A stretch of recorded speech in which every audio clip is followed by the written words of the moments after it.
United Nations. Well, Afrah Nasser is an independent freelance Yemeni journalist and founder and editor-in-chief of Sanat Review e-magazine. She joins us now from Washington, D.C. Good to have you with us. It's already a desperate humanitarian situation by all accounts in Yemen. How do you think that if this closing of all of Yemen's airports and seaports, as we know it, goes into some long-term situation, what would that mean for the country? This means a death sentence to all Yemenis. I think even before this total blockade, Yemen was also in another almost blockade for a lot of entries for over 1 year, and that made really life extremely impossible and impacted all aspects of life. So this, the Saudis' decision with the total blockade will definitely kill all Yemenis. It used to be a slow death for millions in Yemen before, but now it will be a fast death.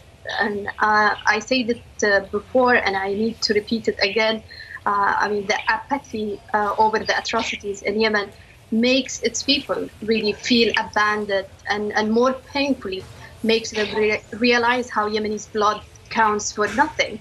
And it's really difficult to imagine or comprehend the life under such a blockade, and how the world really failed to acknowledge that this situation is beyond tragedy.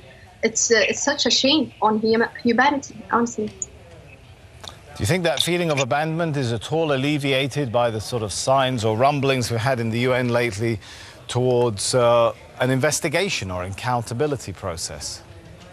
Yemenis are tired of just words. They need an action. Even though there are a lot of statements from world leaders and so on, but there is nothing on reality or on the ground that has changed, except that life has become even worse and harsher.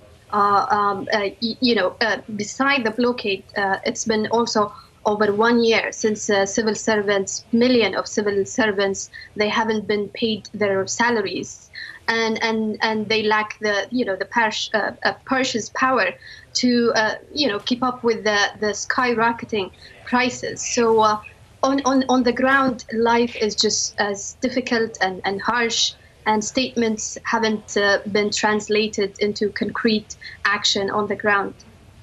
Afrah Nasser, thanks so much. Zimbabwe's President Robert Mugabe has fired one of his two deputies, Emerson